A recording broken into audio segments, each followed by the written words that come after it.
కన్నడ ప్రముఖ నిర్మాణ సంస్థ ఓంబలే ఫిల్మ్స్ వారు మహావతార సినిమాటిక్ యూనివర్సిటీ ఎంసీయూ అనే ప్రాజెక్టు ప్రకటించిన సంగతి మనందరూ తెలిసిందే. విష్ణువు అవతారంపై యానిమేషన్ సినిమాలు నిర్మిస్తుండగా అందులో మొదటి సినిమే మహా అవతార్ నరసింహ. ఈ సినిమా స్టోరీ ఎలా ఉందంటే, భక్తి ప్రహ్లాద నరసింహస్వామి కథ. ఇంతకుముందు భక్తి ప్రహ్లాద సినిమా చాలా మంది చూసుంటారు. ఆ కథతో ఈ సినిమా యానిమేషన్ రూపంలో తీశారు.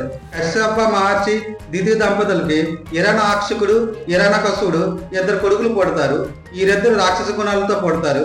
హిరణాక్షకుడు భూమాతని సముద్ర గర్భంలో బంధించడంతో విష్ణువు వరాహ రూపం ధరించి హిరణ్యాక్షుని చంపేస్తాడు.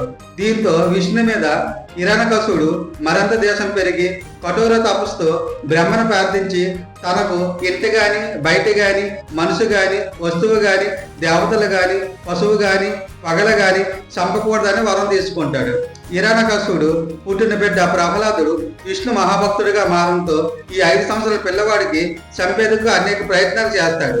ప్రహ్లాదుడికి మహావిష్ణువు ఎలా కాపాడాడు, ఎలాంటి పరిస్థితుల్లో నరసింహ అవతారం ఎత్తాల్సి వచ్చింది, హిరణ్యకశిపుని ఎలా అంతం చేశాడు అనేది ఈ సినిమా కథ. అశ్విని కుమార్ ఈ సినిమాకు స్క్రీన్ ప్లే డైరెక్షన్తో ఆకట్టుకున్నాడు. ఈ సినిమాకి ఎడిటింగ్ చేశాడు, కానీ ఎడిటింగ్ పై ఇంకాస్త దృష్టి పెట్టండి బాగుండు.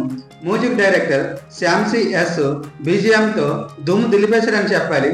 విఎఫ్ఎక్స్ అంటే ఇలా ఉండాలి అనేలాగా ఈ సినిమాలో ఉంటుంది. తెలుగు డబ్బింగ్ కూడా బాగుంది. ఫస్ట్ హాఫ్ లో వచ్చే వరాహ అవతార్ ఎపిసోడ్ ఈ సినిమాపై ఒక్కసారి ఆసక్తి పెరుగుతుంది.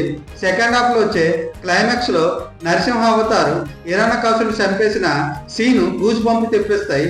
ఈ సినిమా యానిమేషన్ సినిమా అయినా పెద్ద చిన్న తేడా లేకుండా అందరికీ ఆకట్టుకుంటుంది. మన సినీ జాతర ఈ సినిమాకి ఇచ్చే రేటింగ్ 3/5.